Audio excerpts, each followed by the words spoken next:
Assalamualaikum warahmatullahi wabarakatuh. Halo pemirsa di seluruh Nusantara, apa kabar semuanya? Semoga sehat walafiat.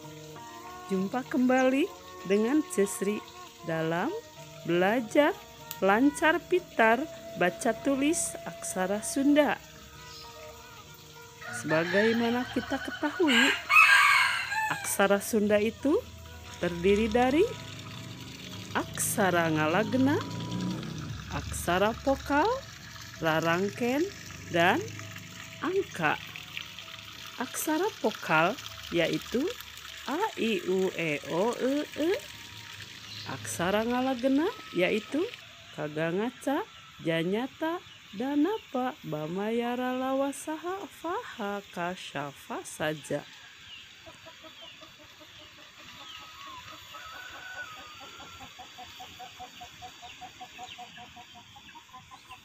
Selanjutnya, rarangken vokalisasi. Rarangken aksara Sunda ada 13. Berdasarkan tata letaknya, rarangken vokalisasi tersebut ada yang disimpan di atas aksara, yaitu panghulu, panyecek, panglayar, pamepet, paneuleng.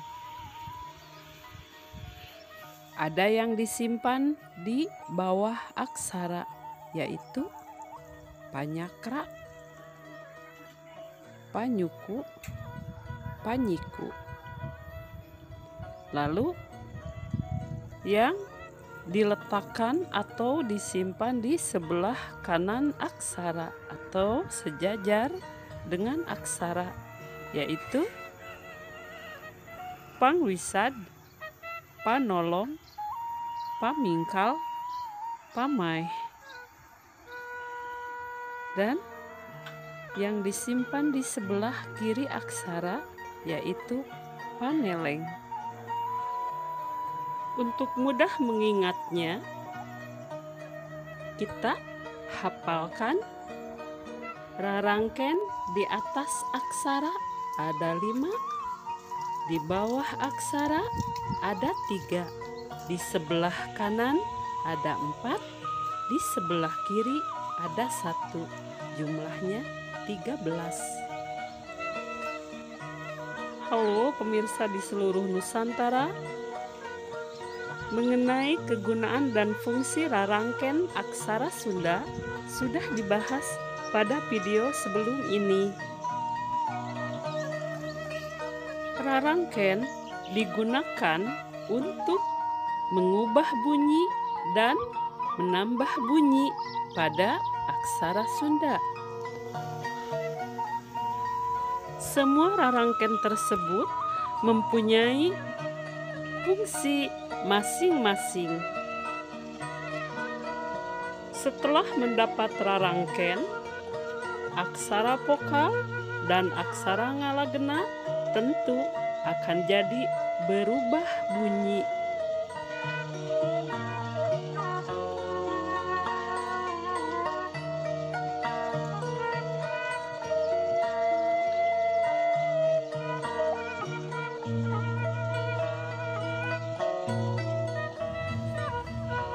Kita bisa menggunakan rarangken yang di bawah, yang di atas, yang di sebelah kanan, atau yang di sebelah kiri, sebagaimana mestinya sesuai kebutuhan.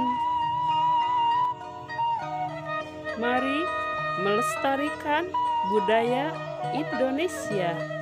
Mari mencoba belajar lancar pintar baca tulis aksara Sunda, dan pasti kita bisa.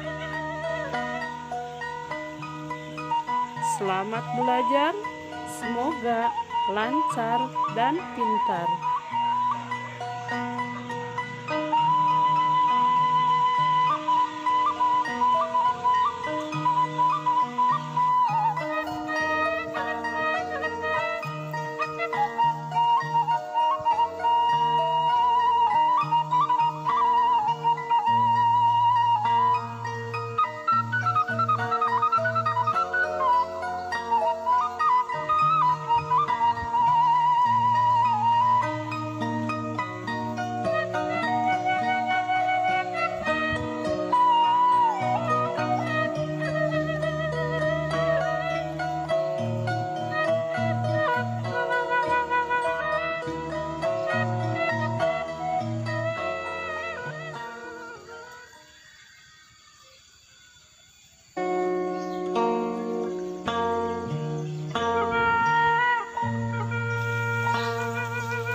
Terima kasih sudah menonton video ini hingga selesai. Sampai jumpa di video selanjutnya. Wassalamualaikum warahmatullahi wabarakatuh.